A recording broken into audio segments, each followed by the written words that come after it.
Recovery Lifestyles with Carmel. Inside the lives of women and men who have gained freedom and overcome, going on to live healthy, meaningful lives.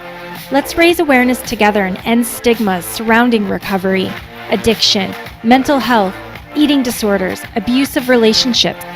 These are stories of those who have recovered and are now living lives that are inspiring and on purpose. I'm here today with Nadia Fleury, who is a French-Canadian entrepreneur, life strategist, and chemist who has overcome some incredible obstacles in her life. And Nadia, I just want to welcome you for being here today and ask you a little bit, can you share with the audience more about who you are?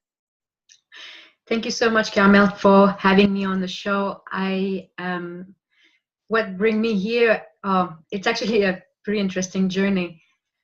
When I was about, I struggled with oily skin all my life, which meant that for me, it was, it put me into hiding. And I did not know that I was hiding. And that's how I became a chemist, because it was safer to hide behind the lab than actually getting out and meet people. And so in my 30s, I realized that I felt like there was something more about myself, that there was more about life, but I did not know what was missing. And then I realized I was hiding. And I thought, why am I doing this to myself? And that's when I said, you know, I'm going to do something about it. I'm a chemist after all, right? I can come up with anything. So the problem became my solution, but at the same time, what happened along the way is what I thought would be the cream to solve what I saw in the mirror turned out to be the journey I needed to rediscover who I am inside me. So that's what brought me. So the skincare is actually my self rediscovery of who I want to be, and I realized that I was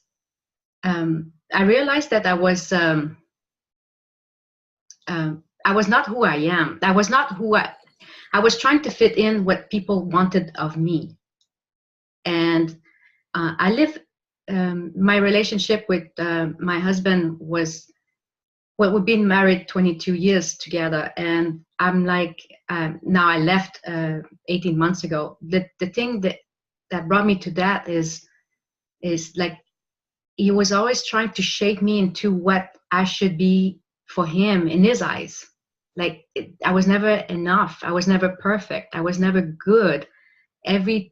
For anything that I did, it instead of looking at the 99% that was great, it focused on the 1% that was a mistake or that was wrong. And I felt like I was this person, and I had these like these birds, coming and peck me, and like you're not good, you're not this, and it's like, why is this happening all the time?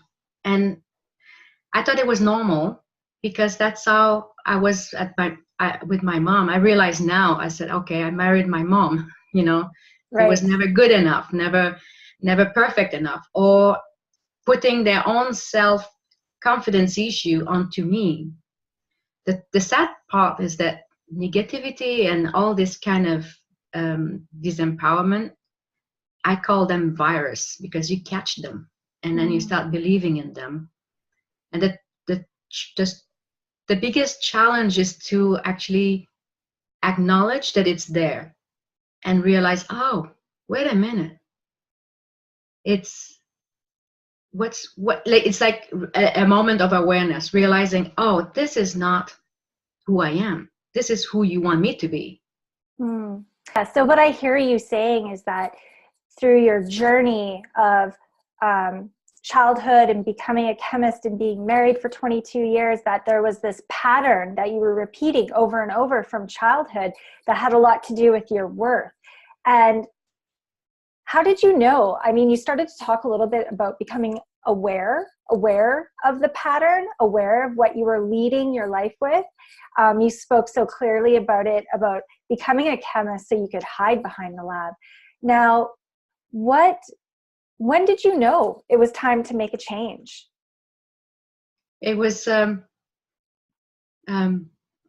September 2014. At that point, I just need to bring you into that little journey a little bit. So in 2012, I with the idea with the skincare, I quit my job overnight. And because I thought, okay, if I don't do this, it will never happen, because we had incorporated in 2008 and it was 2012 and nothing was happening. So I jumped, and that shifted a lot of the economy because I was the breadwinner at the time. And so suddenly it's like I pulled the plug. And so that created a lot of resentment and a lot of blame from my husband, and a lot of, why did you do this? And so in 2014, after hearing so much negativity, I at one point I said, you know what? I said, it's time for me to grab my roots back and cut the roots that are not mine, because this is not, I felt like I would not have those words at the time, but I felt like it's time for me to leave that potted plant. It's time for me to go and replant on solid ground. This is not solid ground. This is an illusion. I did not have those words back then, but that's how it was. And so it was like, the thing is, I was reading a lot of book on self-development and business, and I realized that you are the thoughts that you put in your mind. So I was always having to argue my point, because my husband was not reading those books. So I was like, no, that's not true. And I remember prior to that, I remember making a big, bold statement. One day I want to be a millionaire. And it came off as like, well, who do you think you are, kind of thing. And I choose the words I'm putting in my head, and I want to be a millionaire. Now, not just to be greedy, but to actually knowing that when you have more, you can share more. So I honor you for taking this journey, and it's I mean, I can't imagine how incredibly hard that would be to have built a life and then choose to walk away, because now you can see the patterns and the cycles and how they are not healthy. So what kept you focused and determined, even while you were trying to change these circumstances? Like, what was it that kept you focused and determined, I guess, to keep going? Well, yeah, I think the determination that I want to be one day wealthy, but it was more like financial freedom. I was like, I was not happy with this relationship, which kept me, I felt back in 2014, I feel like attached to a tree stump. It was like, why is it like, what is it that I'm trying to fly, and it's always restrained? And so what kept me going was that I knew that I have more to give, and I knew my worth, and I knew, I mean, it was always, I would always have to fight it, but I knew it was there, and I kept on going. And eventually in 2016, I knew at one point I know something is wrong with my relationship, but I don't know what it is. And I asked questions. Actually, matter of fact, I'm going to, this is part of the answer you're looking for. When I created the inventory of the skincare, and I had it on my floor, I had to deal with it, and sales were not coming, because the idea that when you create something, it will sell. Well, it doesn't happen like that. So I had to find a way to sell the inventory, and that pushed me to get out and ask questions. So that was actually a motivator, because I was not seeing the inventory as a skincare. I saw it as a child who needs to be taken care of. It was really important for me to make that creation grow. And that was what was behind me. If I didn't have created that inventory, I probably would just take the route of sitting on the couch and watch Netflix, or something like that. But it was not the case, because I had the inventory, and that forced me to ask questions. And then eventually, you can never do this alone. Finding the right people that will support you along the way is it's the best thing can happen. And for me, that happened in there's a few mentors that came in my life at the right time, spiritual mentors that I invested in. So I also had to invest in myself, money-wise, in order to get the right help. There come a time the books will help you so far, but there come a time you need to invest to get help. Right. And were there any practices that our audience might benefit from knowing that you've used along the way to help you continue to, keep walking forward on this path? Because it's a hard path. I mean, I even understand and can relate that you create this incredible product and it's like a baby and you're so proud of it. But if you don't know how to sell it, and really that comes down to your worth, if your worth is not in the right space, then it's very difficult to put yourself out there and sell. So I guess, again, are there practices that you used? Well, at the time, gratefulness was one path where, when I met mentors that would be really helpful to me, I tap into this place of gratefulness that they were helping me. And one of them, I need to say this way so that you can understand. So I got a crush on this person, but there was a spiritual crush on this person. And in some ways what happened is that when he gave me this understanding of what was going on, so it's like he put in my heart this a new operating system. So it's like I had this new software, but was running on Windows 98. So that is the old me, the Windows 98, but I have this brand new heart.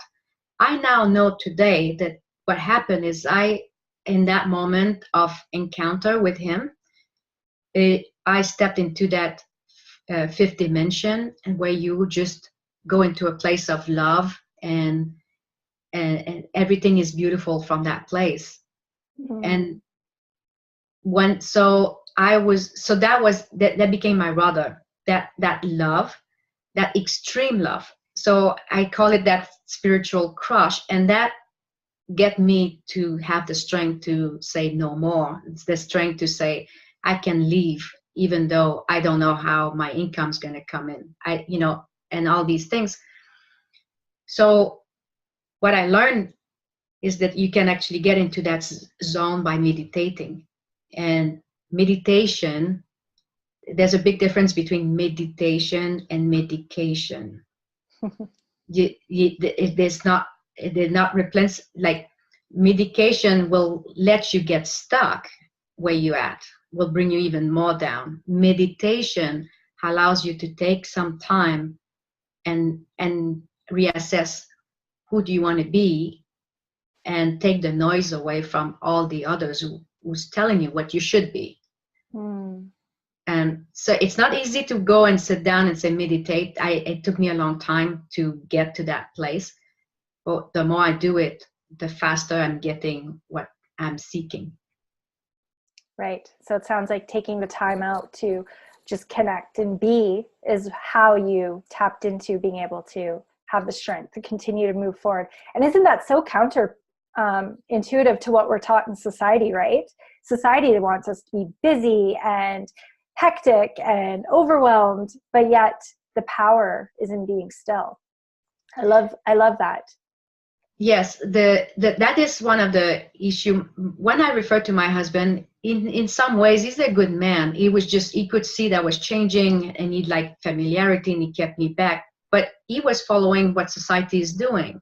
Society is gearing us to make us believe that having a job is is your security. But there's nothing secure in a job, because you never know when the employer says you're no longer needed.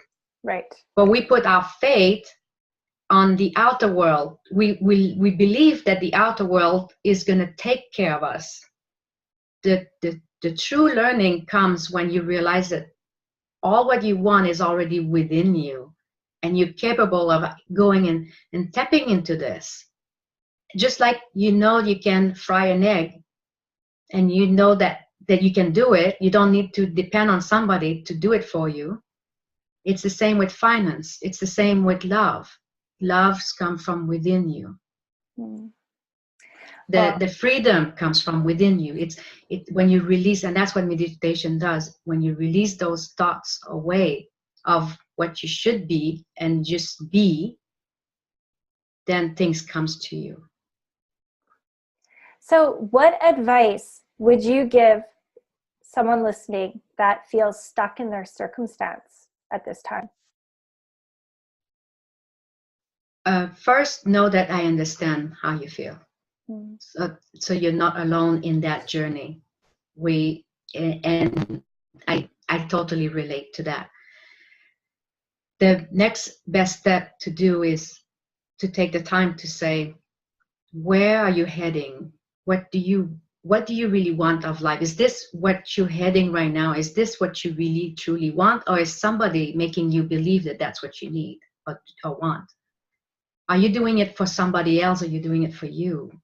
So you have to ask questions, and then allow time to reflect on those things. Mm. And oftentimes, what stops us from going forward is anger that we have accumulated over the years, or guilt or hurt. And these things need to be released. And oftentimes you need someone to help you, because when you're in that place, you're so close to the tree that you can't see the whole picture. And that's when, and I think the biggest power is to release the hold that, like, let's say I'm bad because, or I'm not good because, but the day that you release that thought can bring you like so much more clarity. So take the time to have clarity. Yeah. I think just knowing that you're not alone, that you're not the only one having this experience, because that's the isolation that gets us stuck, right? And I hear you saying that, and I love that you are sharing that as the very number one thing, that you're not alone. Yeah, I just feel upon to say this. As I'm left my husband, I left the security of who pays the bill, and so I'm doing the best I can with the resource I have at this moment. And in May, I live pretty close to faith and belief right now. I believe in the faith that things will materialize, and I had to feel it before I receive what I'm looking for. Yeah. In May, I lost that faith.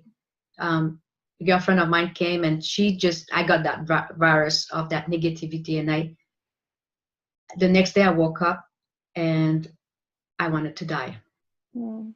I was in that place where I thought the world will collapse. And when you're in that place, you're not even capable of reaching people, because it hurts so it hurts everywhere. You cry, you hurt. And it took me 3 days to reach out to my mentor. And all I did was, is this normal to have to think about suicidal thoughts when you're trying to be an entrepreneur? And he says, no, it's not normal. I'm saying this here because it is not normal. And when you feel that way, reach out. Even though you think that there is nobody that will understand you, just reach out, because somehow it's what took me out of this. It took me 4 days to come around that feeling. So I can totally relate to feeling low. Right. And, that is, for myself, the purpose of wanting to have these conversations, or putting this show out there, is because that shame and that stigma that keeps us isolated, that exactly right there, keeping the secrets, keeping everything tucked under the carpet nicely, that is why people end up taking their lives or trying to take their lives. And so I thank you for sharing that, because that's hard to share. And we need to, I'm just so passionate about people being heard. And I just feel that I know somebody will be touched. So thank you again for sharing that piece of you, because it's so important.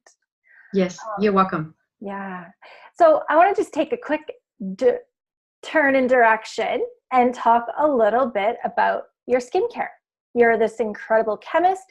You've created this skincare line, this product that is, for someone like me with oily skin, I'm super excited to be trying it out. And I'd love to hear more. We've heard a little bit about the story behind it, but is there anything else more that you'd like to share about it?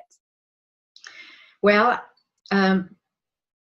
when I formulated the skincare, I was coming at it from a place of a mom that would want to give you the best food. So I would never cut down on the ingredients when it comes to cooking. You know, I would want to give you a healthy meal. And so I was having the same approach, but I was a mom also busy doing a lot of things. So I wanted a product that does many things at the same time.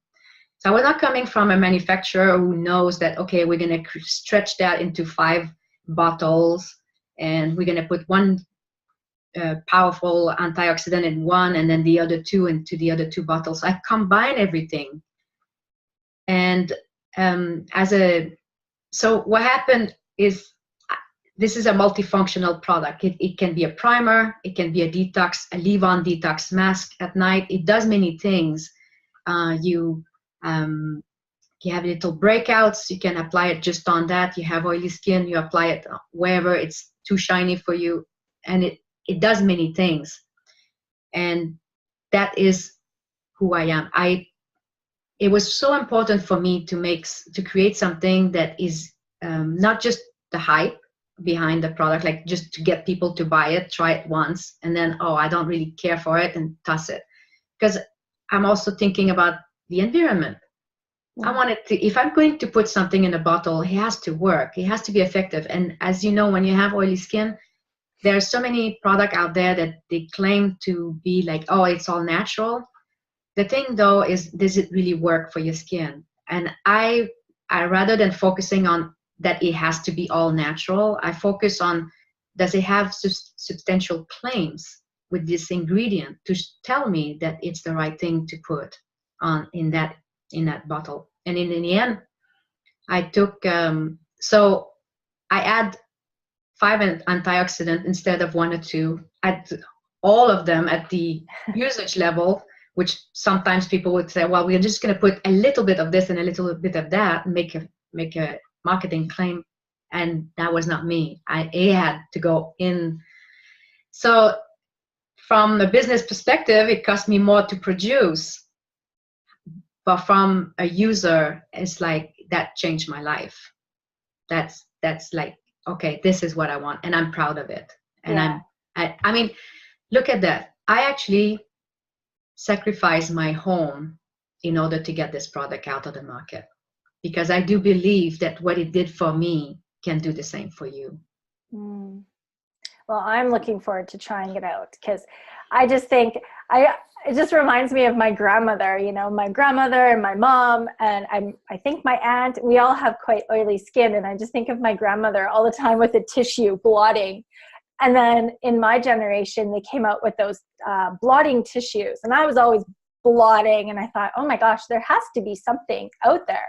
So I'm looking forward to trying your product and sharing it with everybody afterwards as well. But in the meantime, if anybody is intrigued by what you are sharing, where can they find this? They can visit the website. It's avessence.com. Okay. I'll also have your links available for people to click on and have a look as well. So Nadia, I just want to thank you for coming on today, being vulnerable, sharing from such an authentic space. I trust and I know that whoever is meant to hear this message will. And thank you. You're really welcome. Thank you for having me on the show.